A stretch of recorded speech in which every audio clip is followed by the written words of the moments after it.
Hey, what's up, turtles? Krik here with Black Owl Outdoors. In today's video, I'm going to be doing a review on this knife from Tindall Knives. So this is the Summit knife in design from Tindall Knives, like I previously mentioned.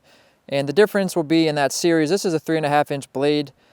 There will be a 4.5 and a 5.5-inch blade, I believe are his plans for this knife. But some of the specs, it's a saber grind. And he will be changing the primary bevel if he hasn't already, which I believe he has. This is 5 degrees, and he'll be changing that to 3.5, which should make it a little bit even nicer of a slicer. It's made out of 01 tool steel, and it has a sharpened 90-degree spine here, pretty much stock we expect to see anymore.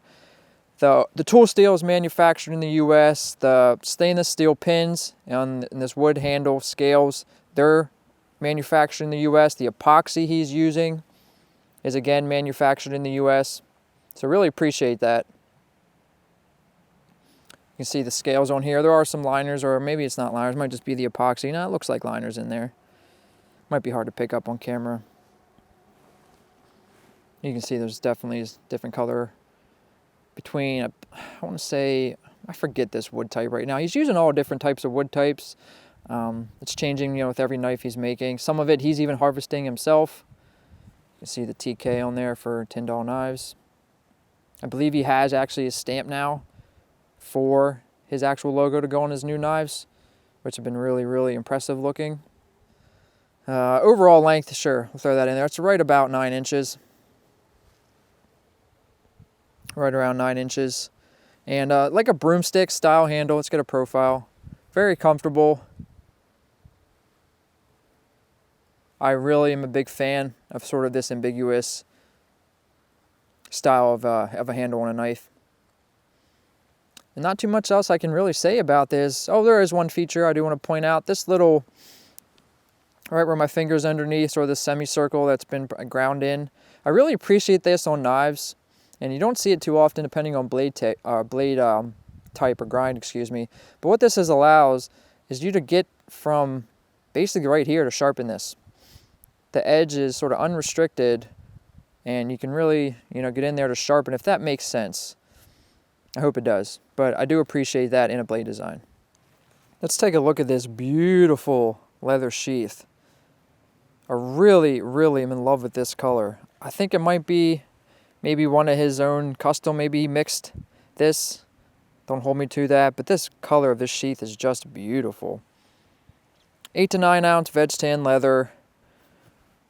Synthetic wax thread stitching, hand stitched. Skin side up on this belt loop, second piece of leather. Definitely makes it nicer looking when you do it like that. Nice thick welt in there. Show you this welt.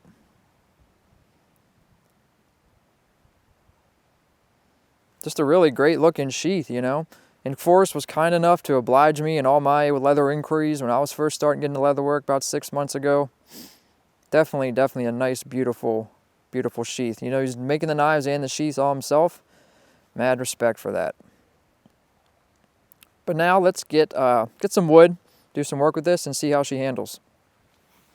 I'm going to start by batoning some wood, because one of the things he asked me to test out is the heat treat and edge retention on this knife, because it's 01 tool steel, and he's been messing around with it and wanted to know how it's holding up, because when he was first making knives, he said the edges were being held really well, great edge retention, but they were pretty difficult to sharpen.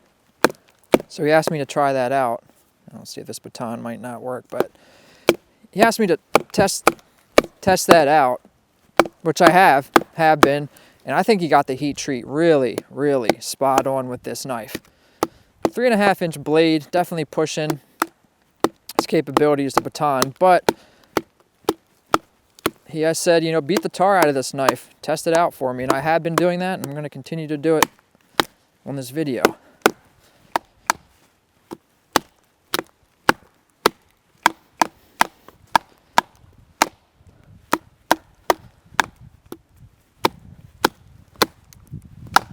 I'm only doing this to test this knife. I don't use my knife like this at all.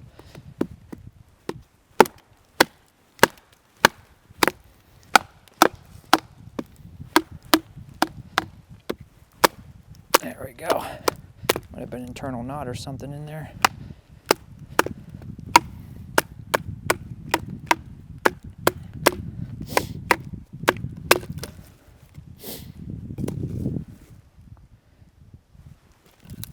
We were supposed to get a knife from him. Geez, I don't know, it was the beginning of this year, I believe. And I sort of went off the radar with knives because he got in an accident or got hit while he was on his motorcycle. So he wasn't able to do too much. And just recently, I guess say within the past month or two, he started making knives again. So I was kind of excited to get a knife from him. Because, you know, it's a really small operation in Idaho. Him doing it himself. And maybe I forgot to mention during the specs of this, but it's 5/32. 5/32 thickness of the blade. Just gonna keep batoning, and then once we get this done, I'm gonna do some feather sticks.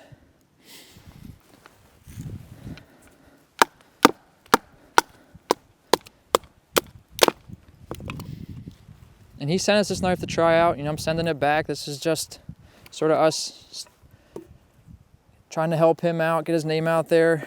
You've heard me say it before in other videos that I really am thankful that I have the opportunity, and my brother, we have the opportunity to help out these smaller companies, get them exposure through Black Owl. And this is, again, what we're doing.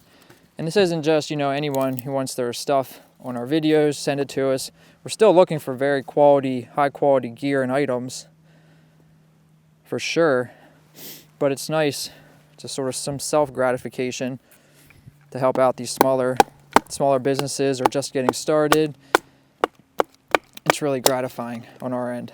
I know it is for me, and I believe my brother feels the same way. Watch, all those are going to fall at one point.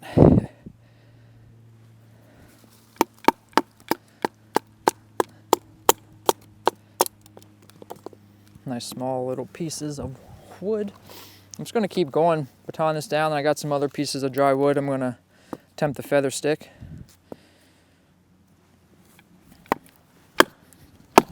Like I said, the purpose of me batoning so much is to try and experiment and show the edge retention on this. And I did take this knife completely dull. I dulled it on purpose with my diamond sharpening stones, these DMTs I have, and brought it back with, like, I think I told him maybe 30 passes per side, and then with the strop, and got this very, very sharp, very sharp.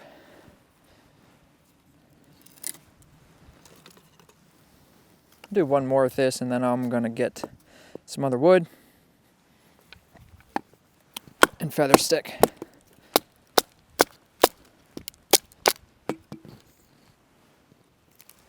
All right, call that good. And guess what I was using this paper for?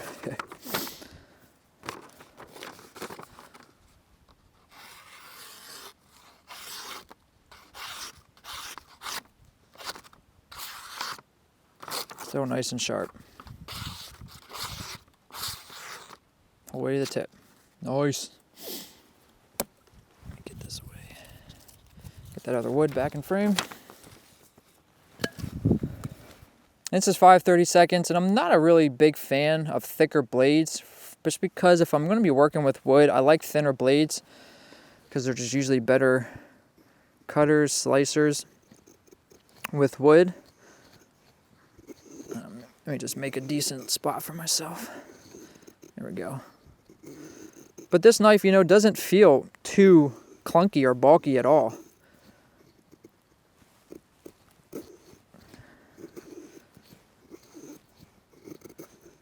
And you can see I'm getting really nice curls, really thin curls.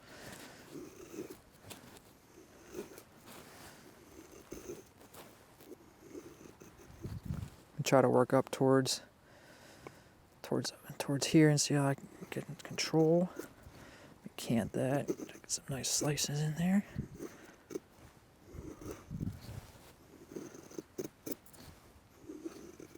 I like how tight that curl was.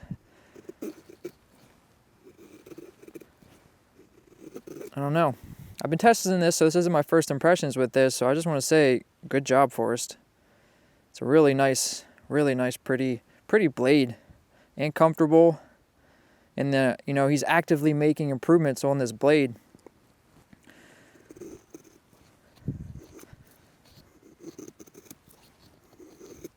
So I encourage you to go check out everything he's doing right now.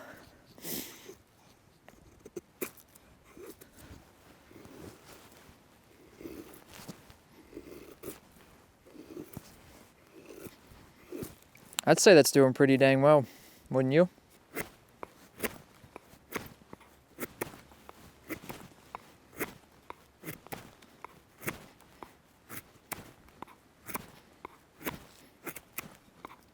This is softwood. This is tulip poplar.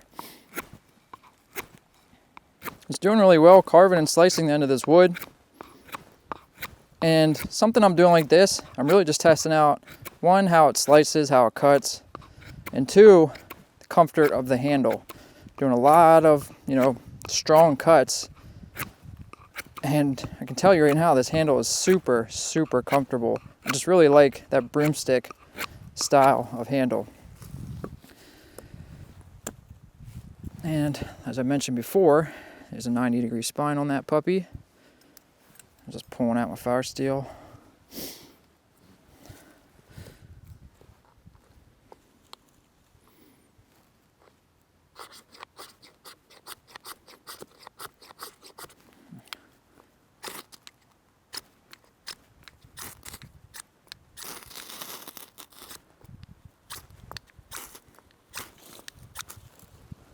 Come up here and just throw some.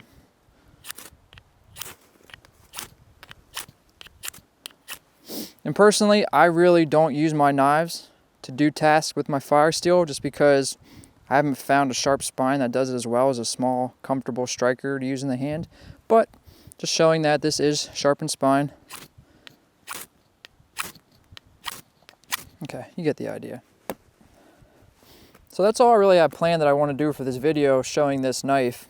And he has new designs coming out. So like I said, again, encourage you to go check out his stuff. All those links will be in the description below. A few things about the knife, because he's a new knife maker and there are a few, you know, discrepancies, get that in frame, of just small, finest details on making things even, things perfect. And, you know, and this is, a lot of stuff like this is freehand. And to get those things perfect is one, very, very difficult. And two, might not ever be achieved because you're doing it freehand. And then if you do achieve that, it's probably going to come very, very, you know, later in your career when you've done hundreds and hundreds of knives. So definitely not turned off by anything. Maybe I forgot to mention at the beginning, but I believe with the sheath and this knife will be right around $200. I believe he's selling the package for. And that's a pretty good price in my opinion for, you know, the quality sheath he's making, the thick leather, all of the details taken into account in the sheath and the knife. I'm very impressed with what he's been doing, and I'm really happy, and you know, that he's making knives again. I'm really sort of, let's slow down for a second. I'm excited for him being a knife maker and doing this, to really see what he's going to come up with in the future. So I'm just really excited to see what he's going to be coming up with as his skills progress and his creativity and all that in the knives he's producing and the leather goods as well. If you have any questions for me about his company, ways to contact him, thoughts on this knife in general, leave a comment below. Let me know what you think about this knife, how it performed. You know, I'm always looking to hear what you believe and what you think about knives and kit mentality and all that. So don't hesitate to leave a comment. And actually, if you're watching this before Christmas of 2014, I want to throw that in there. He didn't ask me to say anything, but he's doing a giveaway, a knife giveaway right now. I believe it's this Summit knife, different handle scales, different wood scales. He's doing a giveaway up until Christmas. So if you're watching this before Christmas of 2014, go to his website, all his social media, and check out and enter that giveaway. This is Krik signing out with Black Outdoors. Later, turtles.